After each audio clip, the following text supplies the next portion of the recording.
اچھا دیکھیں، جب آپ کو کوئی ٹیچر یہ کہتا ہے کہ آپ بک ریویو لکھیں، یا وہ کہتا ہے کہ آپ کتاب پر تبصرہ کریں، یہ کہتا ہے کہ فلاں کتاب پر اسائنمنٹ لکھیں، یہ آپ کی تینوں چیزیں برابر ہیں۔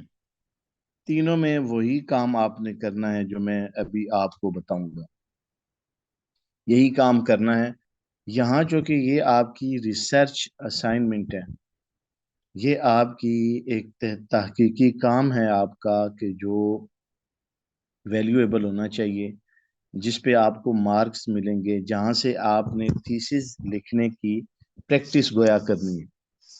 تو اس لیے اس میں یہ چیزیں جو آج میں بتا رہا ہوں، ان کو اچھے سے نوٹ کریں، نہیں سمجھ آتی تو پھر پوچھیں۔ لیکن جب بھی بک ریویو، کتاب کا تبصرہ، اسائنمنٹ ہو، تو آپ نے کسی کتاب پر جو بھی لکھنا ہے، اس میں میں جو چند باتیں بتا رہا ہوں، ان کو آپ نوٹ کریں۔ ایک تو میں نے آپ کو یہ بتایا کہ یہ تینوں چیزیں ایک ہیں، ان نام الگ ہیں، کام ایک ہے۔ اس میں جو پہلی چیزیں، ویسے تو میں نے آپ کو وہ ایک پیج بھیجا بھی تھا، پکچر آپ کو بھیجی تھی، کہ جس میں بتایا ہوا تھا کہ ایلیمنٹس کیا ہیں بک ریویو کے۔ اس سے ہٹ کر آج میں آپ کو کھل کے بتاتا ہوں کہ آپ نے بک ریویو میں سب سے پہلے یہ کرنا ہے کہ مصنف کے بارے میں آپ نے لکھنا ہے، جو صاحب کتاب ہے، جس نے کتاب تصنیف کی ہے، مرتب کی ہے، ترتیب دی ہے، لکھی ہے، سب سے پہلے آپ نے اس کے بارے میں لکھنا ہے۔ اچھا، اس کے بارے میں آپ نے کیا لکھنا ہے؟ لکھنی کہ بڑے باعمل تھے اور فلاں تھے فلاں تھے، اس اس کا تحقیق سے تعلق نہیں ہوتا۔ آپ نے جس چیز کو فوکس کرنا ہے، وہ مصنف کے جو ہیں وہ علمی خدمات کو آپ نے لینا ہے۔ مصنف کس عصر میں پیدا ہوئے، کس زمانے کے ہیں، ان کے معاصر کون ہیں، ان کے والدین کون ہیں، کس علاقے میں تھے، لیکن یہ آپ نے چیزیں بالاختصار لکھنی ہیں۔ ان کا نام کیا ہے، کنیت کیا ہے، لقب کیا ہے، یہ چیزیں آپ نے بالاختصار لکھنی ہیں۔ لیکن جو چیز آپ کی میئر کی جائے گی، جو چیز دیکھی جائے گی، وہ آپ نے اس کے حالات زندگی میں اس کا تعلیم کہاں سے حاصل کی، اساتذہ کون ہیں، تلامذہ کون ہیں، کہاں سے انہوں نے فیضان حاصل کیا، اور کون لوگ ان سے فیضان حاصل کرنے کے بعد نمایاں رہے۔ یہ ایک ہوتا ہے، اس سے پتہ چلتا ہے کہ ان کی علمی وجاہت کیا ہے، علمی کمال کیا ہے، علمی حوالے سے وہ کس مقام پر فائز ہیں۔ اس میں پھر یہ ہے کہ ان کی علمی خدمات بھی سامنے آئیں گی، علمی خدمات کو بھی آپ نے نوٹ کرنا ہے۔ ادارے بنائے ہیں، پڑھایا ہے، لکھا ہے، تصانیف کیا ہیں، کون کون سی تصانیف ہیں، کس کس موضوع پر انہوں نے قلم اٹھایا ہے، اور کیا ان کی خاص خدمات کیا ہے۔ تو یہ چیزیں ان کی تصانیف آئیں گی، ان کے علمی کارنامے اور ان کے دینی خدمات جو ہیں وہ آپ نے نوٹ کرنی ہے۔ پھر ایک چیز اور بڑی اہم ہوتی ہے، کسی بھی شخص کے بارے میں ہم عصر علماء کی آراء جو ہوتی ہیں، بڑی نوٹ کرنے والی ہوتی ہیں، کہ اس کے زمانے کے لوگ اس کے بارے میں، خاص کر علماء، اس کے بارے میں کیا کہتے ہیں۔ اب اس میں بھی علماء حقہ کی آراء کو آپ لیں گے۔ بسا اوقات ایسا ہوتا ہے، مخاصمت ہوتی ہے، حسد ہوتا ہے، کوئی جو ہے وہ ایسی کیفیت ہوتی ہے کہ جس کی وجہ سے کہ کوئی ان سے تعصب کی بنیاد پر وہ ان کے بارے میں آراء غلط قائم کرتا ہے یا پیش کرتا ہے۔ اس لیے اس چیز کا خیال رکھنا ہے کہ اس کے ہم عصر علماء حقہ اس کے بارے میں کیا رائے رکھتے ہیں۔ اچھا، یہ جو تین چار چیزیں میں نے آپ کو بتائی ہیں، یہ آپ نے بھلے 2 پیج پہ آئیں، 3 پہ آئیں، 4 پہ آئیں، ہر شخصیت کے بارے میں الگ ہے۔ آپ جلال الدین سیوطی پہ آپ لکھیں، یا امام غزالی پہ لکھیں، یا آپ ابن تیمیہ پہ لکھیں، تو آپ کے لیے 2 پیجوں کا یہ کام نہیں ہے۔ یہ تو آپ بڑھانا چاہیں تو آپ 200 صفحات پہ لکھ دیں ان کے حالات زندگی۔ مگر یہ بھی آپ نے مد نظر رکھنا ہے کہ یہ اسائنمنٹ ہے، یہاں آپ نے اہم کارنامے، اہم چیزیں ان کی. اچھا، اس میں ایک کوشچن یہ پیدا ہوگا جی، بعض ایسے ہیں کہ آپ کے اپنے اثر کے لوگ ہیں کہ جن کی کہ حالات زندگی، خدمات، یہ چیزیں آپ کو نہیں ملتی تو نہ ملیں، آپ کم لکھیں، جتنا میسر ہے اتنا لکھیں. جو کتاب آپ کے ہاتھ میں ہے اس کے اندر ہو سکتا ہے مصنف کے بارے میں ہو، اگر اس کے اندر مصنف کے بارے میں نہیں ہے تو ویکیپیڈیا پہ چلے جائیں، کسی اور کتاب میں دیکھ لیں، ان کے بارے میں کوئی آرٹیکل لکھا ہے، مضمون لکھا ہے، کوئی کتاب لکھی ہے تو وہاں سے لے لیں. تو یہ میٹیریل کولیکٹ کرنا بھی ایک پریکٹس ہے ایک محقق کی، جو کہ آپ کے لیے ضروری ہے. کہ مثلا آپ کو کتاب ملی تو مصنف کے حالات زندگی نہیں ملے جس پر آپ پریشان ہوئے، تو پریشان نہیں ہونا، آپ تلاش کریں. یہی چیزیں تو آپ نے سیکھنی ہیں. دوسرا کام آپ نے یہ کرنا ہے، جو کتاب آپ کے ہاتھ میں ہے اس کتاب کے ابواب کا اجمالی تعارف پیش کرنا ہے. اجمالی سمجھتے ہیں نا؟ اجمالن آپ نے اس کی چیزیں بیان کر دینی ہے، تفصیل میں نہیں جانا، بتا دینا ہے کہ اس باب میں یہ چیزیں ڈسکس ہوئی ہیں، ان چیزوں پر. یہ بہت کوئی گہرا مسئلہ ہو تو آپ ان کا نقطہ نظر بیان کر سکتے ہیں کہ یہ چیزیں انہوں نے بیان کی ہے اور اس میں جو ہے وہ اس مصنف کا جو ہے وہ نقطہ نظر یہ تھا. تو بالاختصار آپ نے ابواب کا اجمالی جائزہ، آپ بشک ہیڈنگ دے لیں کہ آپ نے پہلا کام یہ کرنا ہے کہ مصنف کے حالات زندگی لکھنے ہیں، جس میں اس کے علمی کارنامے، تصانیف، اس کے ہم اثر علماء کی آراء یہ شامل کرنی ہے. دوسرا میں نے آپ کو جو بتایا ہے، ہیڈنگ بے شک دے لیں، آپ اسائنمنٹ کے اندر بھی یہ ہیڈنگ دے سکتے ہیں اور دینی چاہیے آپ کو، کہ کتاب کا اجمالی تعارف. اب کتاب کی جگہ کتاب کا نام لکھیں، الاتقان ہے تو اس کا لکھیں، اگر کتاب جو ہے وہ سیرت کی ہے تو سیرت کی کتاب کا نام لکھیں، حدیث کی ہے تو حدیث کی کتاب کا نام لکھیں.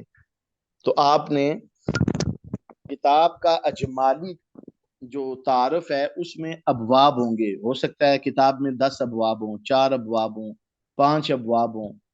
تو آپ نے سب کو الگ الگ پہلے باب میں یہ چیزیں ہیں، اتنی فصول ہیں اور اس میں اتنی مباحث ہیں، پہلی فصل میں یہ ہے، دوسری فصل میں یہ ہے، تیسری فصل میں یہ ہے. اس کو 2 2 3 3 لائنوں میں کھولنا ہے. میں نے آپ کو بتایا ہے کہ یہ آپ دیکھیں جہاں ان کا کوئی اختلاف نظر آئے یا آپ سمجھیں کہ یہ کوئی امپورٹنٹ ہے تو آپ اس میں صرف ان کا نقطہ نظر بیان کر دیں، اور ویسے اس کی بھی ضرورت نہیں ہوتی نارملی. اچھا، یہ تو اجمالی تعارف، تو یہ ایک عام بندے کا کام ہے. آپ نے اس کے بعد کیا کرنا ہے، یہ چیزیں ذرا تھوڑی سی آپ نے سمجھنی ہے، اور سمجھنے میں اس میں آپ کی پریکٹس درکار ہے. پریکٹس کے بعد آپ اچھے محقق بن سکیں گے. اب یہ ہے کہ پہلے میں نے آپ کو کیا بتایا، اجمالی تعارف بتایا، کتاب کا اجمالی تعارف. آپ نے اس میں آپ نے کوئی ٹیکنیکل کام نہیں کرنا، بس آپ نے تعارف پیش کرنا ہے. اس کتاب میں مصنف نے اتنے ابواب لکھے ہیں، یا ابواب نہیں ہے تو اتنی فصول لکھی ہیں، ہر فصل میں اتنی مباحث ہیں. ہر کتاب کا کی فہرست مختلف ہے، لکھنے والے کا اپنا انداز ہے. کچھ متقدمین کی کتابیں ہیں یا مطلب کچھ پرانے ٹائم کی، تو وہاں اتنا خیال نہیں رکھا جاتا تھا. ہو سکتا ہے کہ آپ کو بعض کتابیں ایسی بھی ہیں پرانی کہ جن میں فہرست ہی نہیں ہے، فہرست بھی آپ نے خود بنانی، دیکھنی ہے کہ کہاں کہاں انہوں نے کون کون سے عنوان دیے ہیں. بہرحال، تو پہلا آپ نے جو کام کیا ہے وہ اجمالی کیا ہے، ابواب کا تعارف پیش کیا ہے. میں مثال کے طور پہ آپ کو بتاؤں کہ سیرت کی اگر کتاب ہو تو آپ اس میں لکھیں کہ پہلا چیپٹر ولادت کا ہے، دوسرا جو ہے وہ آپ کی بعثت کا ہے، اور تیسرا جو ہے وہ آپ کی ہجرت کا ہے، چوتھا غزوات کا ہے، پانچواں ازواج کا ہے. اس طرح اس کے ابواب ہیں. میں ایک مثال آپ کو دے رہا ہوں. تو پھر لکھنا ہے کہ پہلے میں یہ ہے، دوسرے میں یہ ہے. یہ بالاختصار آپ نے یہ چیزیں بیان کرنی ہیں. اب جو ٹیکنیکل کام یہ ہے کہ آپ نے پھر کتاب کے میں اگر کوئی مباحث، ضمنی مباحث اب یہ سمجھے ضمنی مباحث کیا ہوتی ہیں. ایک بندہ شان رسالت پہ لکھ رہا ہے، لکھتے لکھتے لکھتے آگے کوئی چیز ایسی آ جاتی ہے، وہ کہتا ہے کہ حضور بدر کے مقام سے گزر رہے تھے. اب وہ آ جاتا ہے بدر پہ. بدر کیا ہے؟ بدر یہ فلاں بدر نامی شخص تھا، یا بدر وہاں پہ پانی ہے، ٹھہرتا ہے 14ویں کی رات کو، اور اس میں بدر کامل اس میں نظر آتا ہے، اس لیے اس علاقے کو بدر کہتے ہیں. جو بھی وجہ تسمیہ ہے لکھتا ہے، یا کوئی شخص ہے تو اس کی تفصیل دیتا ہے. تو یہ اس کے ضمن میں ایک بات آ گئی تو اس کی وضاحت آ گئی.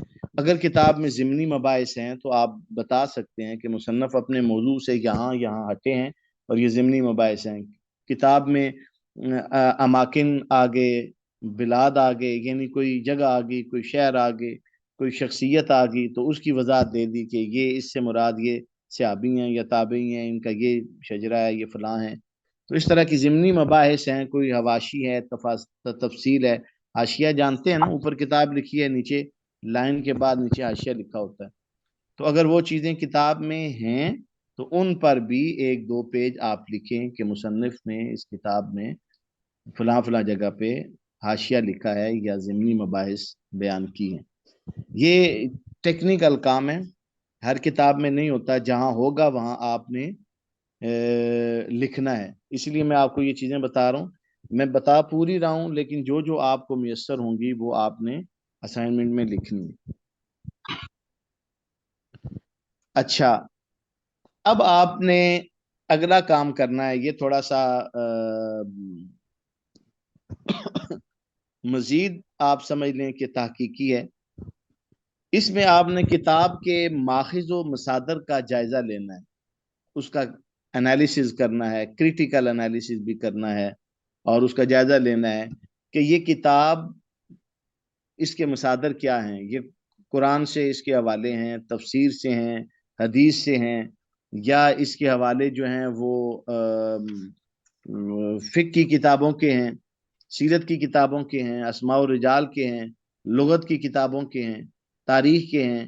تو آپ نے بتانا ہے کہ اس کے ماخذ کی تعداد یہ ہے، اور یہ فلاں کتب ہیں. اور پھر آپ نے یہ بتانا ہے کہ اس کی اعتباری حیثیت.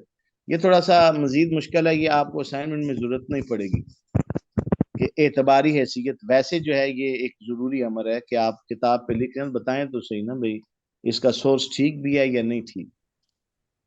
تو یہ چیزیں آپ نے اس کے اندر شامل کرنی ہے. ایک ٹیکنیکل چیز اور اس میں آتی ہے، اور وہ یہ ہے کہ آپ نے کتاب میں مصنف کا منہج لکھنا ہے. منہج یہ ہوتا ہے کہ ویسے حدیث کی کتابوں میں اور علوم القرآن کی کتابوں میں آپ منہج زیادہ نہیں لکھ پائیں گے، لیکن آپ نوٹ کریں تاکہ آپ اپنے تجربے کے طور پہ آپ اس میں فکر کریں کہ آپ کو سمجھ لگے کہ مصنف جو ہے وہ حوالہ دیتے ہوئے قرآن کی آیات سے ہیلپ لیتے ہیں. مصنف اپنی دلیل قائم کرتے ہوئے لغت کی کتابوں سے معنی پر استدلال قائم کرتے ہیں. آپ یہ کہہ سکتے ہیں کہ مصنف جو ہے وہ احادیث سے حوالہ دیتے ہیں. اچھا، جہاں یہ اس طرح کی آپ بات لکھیں نا، وہاں آپ حوالہ بھی دیں، جیسا کہ صفحہ نمبر فلاں پہ مصنف نے یہ لکھا ہے، وہ اس چیز کو بتا دیں کہ یہ بات بیان کرتے ہوئے مصنف نے اس جگہ پہ قرآن کی آیت کا حوالہ دیا ہے، اور وہ پھر آپ نیچے حوالہ بھی لکھ دیں.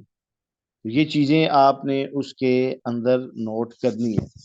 یہ چیزیں اس لیے ضروری ہیں کہ یہ ان کی پریکٹس آپ نے کرنی ہے کہ آپ اسلامک اسٹڈیز کے اسکالر بن رہے ہیں یا بنیں گے، تو پھر آپ سے یہ چیزیں پوچھی جائیں گی کہ اس کی دلیل دیں گی، اس کا حوالہ دیں. اور پھر آپ جب حوالہ دیں گے پھر وہ کہیں گے کہ یہ حوالہ بنتا ہی نہیں ہے.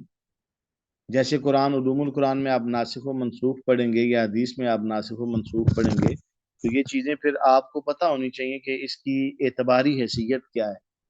اب مثال کے طور پر ایک بندہ قرآن چھوڑ کے تو کسی بزرگ کا حوالہ دے رہا ہے کہ یہ فلاں واقعہ، یہ فلاں حکم جو ہے، اب قرآن کے آگے تو وہ بنتا ہی نہیں، اعتباری حیثیت ہی نہیں ہے اس کی. یا قرآن اور حدیث میں کہیں کنٹراڈکشن ہے، حدیث کوئی موضوع لے آتا ہے اور قرآن کے وہ صراحتاً خلاف ہے، تو درایتاً بھی کسی کی بات درست نہ ہونا تو یہ بھی اعتباری حیثیت سے پرکھنا یا دیکھنا، یہ بھی صلاحیت، یہ استعداد آپ میں آنی چاہیے۔ اچھا، یہ اصول کی کتابوں میں تو یہ چیزیں نہیں ہوتی، لیکن اگر سیرت کی، تاریخ کی یا دیگر کتب ہوں تو پھر یہ بھی دیکھا جاتا ہے جو ہوتے ہیں نا تفردات، ہر مصنف کوئی منفرد چیز قائم کرتا ہے، دوسروں سے ہٹ کر کچھ لکھتا ہے، تو ان تفردات کو نوٹ کرنا بھی ضروری ہوتا ہے کہ جی اس مصنف نے اپنی اس کتاب میں فلاں فلاں نقطہ نظر میں تفرد قائم کیا ہے، اختلاف ہے ان کا، اور ان کی بات جو ہے وہ باقیوں سے ہٹ کر ہے۔ تو یہ 4-5 چیزیں میں نے آپ کو بتائی ہیں جن کو آپ نے اپنی اسائنمنٹ میں نوٹ کر، جو ہوتا ہے نا منہج، منہج میں بہت ساری چیزیں آتی ہیں۔ ابھی چونکہ آپ اگر تھیسس لکھ رہے ہوں تو پھر میں آپ کو مزید کھل کے بتاؤں، میں نے اختصاراً آپ کو بتایا۔ اس کے اندر ہوتا ہے کہ منہج میں کیا ہوتا ہے کہ مصنف جب کوئی روایت لیتا ہے تو اس میں خیال کرتا ہے، قبول روایت میں اصول جو ہیں، درایت کے اصول، کیا ان کا خیال رکھتا ہے؟ کیا وہ موضوع روایت لیتا ہے؟ کیا وہ موضوع روایت سے اجتناب کرتا ہے؟ کیا کہیں دو باہم متعارض روایات آ جائیں تو کیا وہ ان کے درمیان جو قوی ہے اس کو ترجیح دیتا ہے؟ کیا وہ تعارض کو کھل کے بیان کرتا ہے؟ یہ مزید منہج میں مزید چیزیں آ جاتی ہیں جو ابھی آپ کے لیے اس سٹیج پہ مشکل ہیں۔ یہ آپ سیکنڈ سیمسٹر میں جائیں تو میں آپ کو، یا تھرڈ میں، تو میں آپ کو اس پہ پھر ایک لیکچر دوں گا، کیونکہ اس وقت آپ کافی چیزیں سمجھ چکے ہوں گے۔ ابھی آپ منہج میں بس اتنا ہی لکھیں کہ دیکھ لیں کہ کتاب کے اندر آپ دیکھیں گے نا کہ مصنف ایک بات کرتے ہوئے کہتے ہیں جی کہ اللہ تعالیٰ نے جیسا کہ قرآن مجید میں ارشاد فرمایا، اب بات وہ انہوں نے اوپر لکھی ہے، اب حوالے کے لیے قرآن سے انہوں نے فیض لیا ہے، تو آپ بتا سکتے ہیں کہ مصنف، ایک مثال دے سکتے ہیں کہ مصنف حوالہ دیتے ہوئے قرآن سے استفادہ کرتے ہیں، جیسا کہ فلاں جگہ پہ فلاں حوالے میں یوں کہا ہے۔ پھر آپ یہ کہہ سکتے ہیں کہ مصنف حوالہ دیتے ہوئے احادیث سے بھی استفادہ کرتے ہیں، یا اپنے سے مطلب اکابرین جو ہیں ان کی کتب کا حوالہ دیتے ہیں، ان کی آراء ذکر کرتے ہیں۔ بسا اوقات یہ ہوتا ہے کہ ایک مصنف نقلی دلائل کے ساتھ ساتھ عقلی دلائل کا بھی سہارا لیتا ہے۔ اگر کتاب میں ایسا منہج ہے، ایسا کوئی اسلوب انہوں نے اپنایا ہے تو اس کو بھی بیان کریں۔ تو فی الحال آپ 2-3-4 چیزیں ہی دیکھیں منہج میں گہرائی میں جانا، روایت قبول کرنے کا انداز کیا ہے، کیا تعصب کی بنا پر روایت قبول کی جا رہی ہے یا حق کی بنا پر کی جا رہی ہے، تو یہ آپ ڈی ٹریک ہو جائیں گے، ہٹ جائیں گے اور مشکل ہو جائے گا۔ اس لیے میں نے آپ کو بالاختصار جو چیزیں ضروری ہیں وہ آپ کو بتائی ہیں۔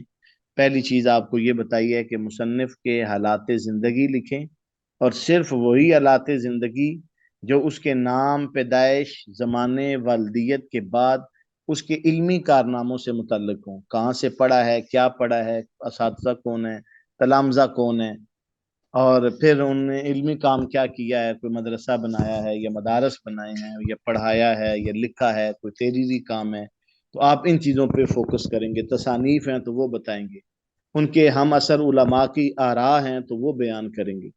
تو یہ چیزیں آپ لے کے چلیں گے۔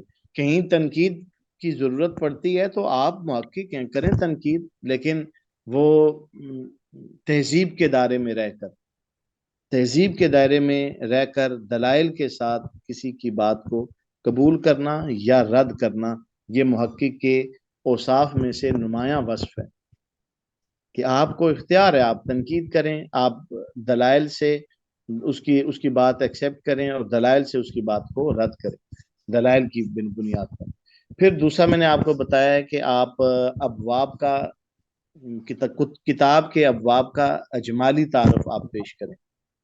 اجمالی میں جب آپ نے جسٹ لکھنا ہے کہ پہلے باب میں یہ ہے، پہلی فصل ہے تو فصل میں یہ ہے، مبحث ہے تو اس میں یہ ہے، مصنف نے یہ چیزیں آپ نوٹ کرتے جائیں، ہیڈنگ دیتے جائیں، خوبصورت کر کے لکھیں یا کمپوز کریں. ہیڈنگ باقاعدہ آپ کی ہونی چاہیے، حوالے ہونے چاہیے، جیسا کہ فلاں صفحے پہ یہ ہے، فلاں پہ یہ ہے، تو پتہ چلے کتاب آپ نے پڑھی ہے، اس کے صفحوں کے حوالہ جات آپ دیتے جائیں. پھر آپ نے آگے بڑھ کر یہ کرنا ہے کہ پھر آپ اسلوب یا منہج پہ آپ آ جائیں کہ یہ سر یہ مصنف جو کا اسلوب. مصادر مواخذ کا مطالعہ کرنا ہم نے بتایا ہے، اس میں کیا کرنا ہے؟ اس میں یہ کرنا ہے کہ آپ نے دیکھنا ہے کہ مصنف کے مصدر میں قرآن مجید ہے، اس کے مصدر میں حدیث ہے، مطلب اس نے کتاب میں حوالے دیے ہوں گے نا، وہی اس جی کے جی مصادر و مراجع ہیں نا، کہ اس نے حدیث سے لیا ہے. آپ نے ترتیب سے چلنا ہے، پہلے قرآن، پھر تفسیر، پھر حدیث، اور پھر شروحات حدیث، پھر فقہ، اور پھر اس طرح سیرت، تاریخ، تراجم. یہ پھر چیزیں آپ نے نیچے آنا ہے کہ کہاں کہاں سے لغت کی کتابوں سے حوالے دیے ہیں. ترتیب رکھنی ہے آپ نے ذہن میں، کہ یہ نہ ہو کہ پہلے لغت کا حوالہ دیں، پھر فقہ کا دیں، پھر قرآن کا دیں، ایسا نہیں. اس میں بھی آپ نے اسلوب کو سامنے رکھنا ہے کہ آپ نے بتانا ہے کہ یہ اس کے. اچھا، پھر اعتباری حیثیت بھی دیں کہ ایک بندہ جو ہے بات جو ہے وہ حکم کی کر رہا ہے کہ یہ حکم ثابت ہوتا ہے، اور وہ قرآن و حدیث سے کوئی ثبوت نہیں دے رہا، تو یہ بھی بات غلط ہے. ویسے اصولی کتابوں میں ایسا نہیں ہوگا، لیکن میں آپ کو سمجھانے کے لیے بتا رہا ہوں کہ کبھی ایسا ہوتا ہے کہ میں یہ کہوں جی کہ جی فلاں پروگرام، فلاں محفل، فلاں ختم جائز ہے، اور حوالہ دوں فلاں بزرگ کا، تو آپ کہیں گے کہ بات شریعت کی ہو رہی ہے. جب آپ جائز ناجائز کی کر رہے ہیں تو اللہ اور اس کے رسول کے احکام سے ثابت کریں. تو اس طرح سے بھی اعتباری حیثیت آپ کے سامنے واضح ہو جاتی ہے کہ مصنف نے حوالہ جات کے لیے کن کتب کا اور کن مصادر کا حوالہ دیا ہے. ایکسکیوز می سر. جی سر میں یہ پوچھنا تھا، یہ جو ہم نے حوالہ دینا ہوگا تو اس کا جو وہ طریقہ کار ہے تو وہ بھی بتا دیں. حوالہ کا میں آپ کو باقاعدہ جو ہمارا یونیورسٹی کا پیٹرن ہے وہ بھی میں آپ سے شیئر کر دوں گا. ویسے جو ہم عام طور پہ لکھتے ہیں، جو ایک سٹینڈرڈ اس کا چلتا ہے، وہ اس طرح سے چلتا ہے کہ ہم سب سے پہلے مصنف کا نام لکھتے ہیں. کبھی کتاب کا نام پہلے آتا ہے، کبھی مصنف کا نام پہلے آتا ہے. جو بھی میں آپ سے شیئر کروں گا، آپ نے اس کے مطابق حوالہ دینا ہے. میں اس میں آپ کو بتاؤں گا حدیث کا حوالہ کس طرح سے دینا ہے، قرآن کا حوالہ کیسے دینا ہے، عام کتاب کا حوالہ کیسے دینا ہے، ترجمے والی کتاب کا حوالہ کیسے دینا ہے. یہ چیزیں میں آپ سے شیئر کروں گا، لیکن جنرلی میں آپ کو ایک بتا رہا ہوں کہ پہلے مصنف کا نام آتا ہے. جیسے محمد بن اسماعیل بخاری، تو مصنف کے بعد پھر کتاب آ جائے گی. کتاب کے بعد کتاب چھپی کہاں سے ہے، اگر حدیث کی ہوگی تو پھر حدیث کا باب بھی آ جائے گا، باب و فلاں. اور اگر وہ نہیں ہے، عام کتاب ہے، تو کتاب کے بعد آپ پھر آ جائیں گے کہ چھپی کہاں سے ہے. مثلا بیروت سے چھپی ہے، آپ پہلے لکھیں گے بیروت، 2 ڈاٹ ڈالیں گے، پھر آگے لکھیں گے دارالعلمیہ یا دارالقلم، یا وہ لکھنے کے بعد پھر آپ پھر کامہ ڈالیں گے. پھر سن اشاعت کتاب پہ لکھا ہوتا ہے کہ یہ 1998 میں چھپی ہے، 96 میں چھپی ہے، 2000 میں چھپی ہے، پھر آپ اس کا حوالہ دیں گے. وہ لکھنے کے بعد پھر آپ کتاب کی اگر کوئی جلد ہے تو جلد لکھیں گے، اور اگر جلد نہیں ہے تو صرف ایک ہی جلد ہے تو پھر آپ اس کی ڈائریکٹ صفحے پہ آئیں گے، صفحہ فلاں. اگر وہ کئی جلدوں پر ہے تو پھر جلد فلاں اور ساتھ صفحہ فلاں. جلد کے لیے جیم اور صفحے کے لیے سواد آپ لکھیں گے. یہ میں نے آپ کو ایک جرنل پیٹرن بتایا، اور اسی پیٹرن پہ آپ نے یہ چیزیں منیمم ہیں جو آپ نے شامل کرنی ہے اپنے ریفرنس میں شامل کرنی ہے. یہ چیزیں جو آپ کو میں نے بتائی ہیں، پہلے مصنف کا نام، پھر کتاب کا نام، پھر ایریا کہاں سے پبلش ہوئی. مثال کے طور پہ لاہور سے پبلش ہوئی ہے تو آپ لکھیں لاہور، لاہور کے بعد 2 ڈاٹ آگے لکھیں ضیاء القرآن پبلشر، پھر کاما، پھر 1992، پھر کاما، پھر آگے جلد 1، اور پھر کاما، پھر صفحہ فلاں. یہ پیٹرن ہے، یہ جو جرنل چلتا ہے. اچھا یہ پیٹرن بسا اوقات ہوتا ہے، آپ اپنا آرٹیکل پبلش کرواتے ہیں نا، ہر جرنل کی اپنی ریکوائرمنٹ ہوتی ہے، وہ کہتے ہیں ہمارے وہاں حوالہ اس طرح دیں، تو وہ اس میں کیا ہوتا ہے، صرف ترتیب آگے پیچھے ہوتی ہے، مصنف کی بجائے کتاب کا نام پہلے آ جائے گا، اور بسا اوقات جیسے حدیث کے لیے بعض یہ کہتے ہیں کہ بالکل مختصر لکھیں، مصنف کا نام، کتاب کا نام، باب فلاں اور حدیث نمبر فلاں، بس صفحہ شفا کچھ بھی نہیں، وہ جس طرح کہتے ہیں نا انٹرنیشنل نمبر، تو وہ بس نمبر لکھ کے آپ، اور اس کے بعد کچھ بھی نہیں کرتے. تو یہ حوالے کی کم سے کم چیزیں جو ہیں وہ میں نے آپ کو بتا دی ہیں، یہ آپ کے ریفرنس میں ہونی چاہیے. آپ جس کتاب کا حوالہ دے رہے ہیں نا، مثال کے طور پہ جلال الدین سیوطی، تو پھر کاما، پھر الاتقان فی علوم القرآن، پھر کاما، پھر آپ لکھ لیں کہ بھئی بیروت دارالعلمیہ، پھر آپ آگے ان کا صفحہ فلاں، سن فلاں جس میں وہ پبلش ہوئی ہے، اور پھر اس کی جلد فلاں اور صفحہ فلاں، یہ چیزیں آپ نے نیچے حوالے میں دینی ہے. حوالہ آپ اسائنمنٹ میں یا جہاں حوالہ دینا ہے وہاں ایک نمبر لگا کے، یا تو سب سے آخر میں لے جائیں کہ سارے حوالے آپ اکٹھے دیں، ایک رف پیج پہ لکھتے جائیں اور اینڈ پہ دیں، یا یہ ہے کہ ہر صفحے پہ جتنے حوالے بنتے ہیں نیچے لائن لگا کے، تو 1 نمبر، 2 نمبر اور 3 نمبر، دونوں کام ٹھیک ہیں، آپ کسی طریقے سے بھی کر سکتے ہیں، مختلف اینگل سے کریں تاکہ آپ کو ورائٹی کا پتہ چلے. سر بسا وہ اوقات جو چیزیں، یونیورسٹی ہے اس کا کیا طریقہ کار ہے کہ وہ پیج کے نیچے وہ کہتے ہیں یا آخر میں کہتے ہیں حوالہ دینے کا؟ نہیں، یونیورسٹی اس کے بارے میں کچھ نہیں کہتی، حوالے کا اسلوب بتائے گی آپ کو یونیورسٹی، یہ ٹیچر کہتا ہے آپ کو، یا آپ کی اسائنمنٹ آپ کو، کچھ بھی ہو، یہ دونوں قابل قبول ہیں. میگزین میں جب آپ دیتے ہیں نا کسی ریسرچ جرنل میں آرٹیکل، تو ہر ایک کا ڈفرینٹ سٹائل ہے، زیادہ تر اینڈ پہ وہ لیتے ہیں حوالے، آپ 1 نمبر، 2 نمبر لگاتے جائیں، اور وہ کمپوز کیا ہو تو یہ چیز مشکل نہیں ہوتی، آپ 1 سیکنڈ میں، 1 کلک میں فٹ نوٹ اور اینڈ نوٹ پہ آپ لے جاتے ہیں. لیکن اگر آپ نے ہاتھ سے لکھا ہے تو پھر آپ کو ساتھ ساتھ یہ چیزیں کرنی پڑیں گی. سر ایک اور عرض کرنی تھی، جو آپ نے صفحہ بھیجا تھا اس میں نتائج لکھا تھا اور سفارشات، اگر ان کے بارے میں تھوڑا سا ارشاد فرما دیں تو.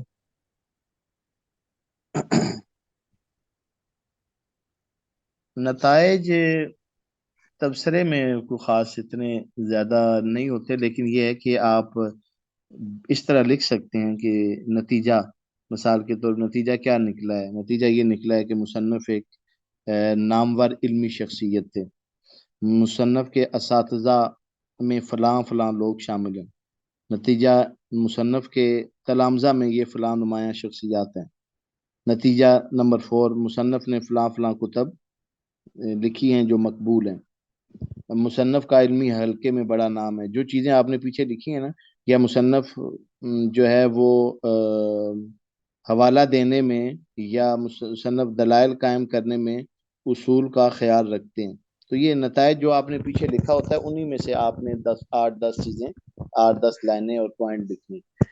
سفارشات اس طرح ہوتا ہے کہ آپ سفارش پیش کر رہے ہیں، آپ یہ کہہ سکتے ہیں کہ یہ اپنے اثر کی واحد کتاب ہے، اس پر مزید لکھا جانا چاہیے، یا ہمارے محققین کو بھی اس موضوع پر قلم اٹھانا چاہیے، تحریر کرنا چاہیے، آپ اسی موضوع کے حوالے سے سفارشات دیں گے. یا آپ یہ کہیں گی کہ یہ کتاب جو ہے لکھی گئی ہے عربی میں تو اس کا ترجمہ ہونا چاہیے، یا آپ کہیں کہ ترجمہ کیا گیا ہے تو ترجمہ سہل ہے یا نہیں ہے، تو اس پر آپ لکھ سکتے ہیں کہ اس کو مزید آسان بنایا جا سکتا ہے، اس کی کتابت اچھی کی جا سکتی ہے، کمپوزنگ اچھی کی جا سکتی ہے، اس کی تخریج کی جا سکتی ہے. تو 8-10، 5-4 جتنی آپ کتاب کی ضخامت کے مطابق سفارشات بھی پیش کر سکتے ہیں.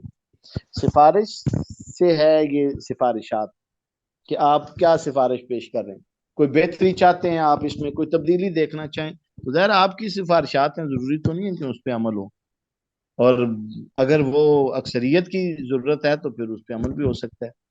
نتیجہ وہ جو آپ نے لکھا ہے، اور سفارشات جو آپ مزید تبدیلی دیکھنا چاہتے ہیں. اردو کے لیے 16 نارمل چلتا ہے، انگریزی کے لیے 12 چلتا ہے، عربی کے لیے بھی 14 تقریباً چلتا ہے، اردو کے لیے 16 چلتا ہے زیادہ تر. بعض میگزین والے آپ سے 14 کہتے ہیں، لیکن وہ تو ایک کلک سائز چھوٹا بڑا ہو جاتا ہے، اس کا مسئلہ نہیں. بہرحال آپ جو ٹائپ کرے گا وہ پوچھ سکتا ہے. اس کے لیے آپ کو جو فرنٹ پیج اس کا ہوتا ہے، فرنٹ پیج بھی میں دے دوں گا آپ کو کہ وہ فرنٹ پیج آپ نے لگانا ہے اپنی اسائنمنٹ پہ. اس میں اوپر آپ کا مقالے کا عنوان ہوگا کہ آپ نے وہ آرٹیکل، وہ اسائنمنٹ، وہ تبصرہ کس بک پر کیا ہے. اور رائٹ سائڈ پہ آپ کا نام ہوگا، لیفٹ پہ آپ کے ٹیچر کا نام ہوگا، نیچے یونیورسٹی ہوگی، یونیورسٹی کا نام وغیرہ ایڈریس، اور اوپر جو ہے وہ سینٹر میں یونیورسٹی کا لوگو ہوگا. تو یہ میں آپ سے ایک پیٹرن شیئر کر دوں گا، تو اس کو اسی کو رکھنا ہے، آپ نے اس کو چینج نہیں کرنا.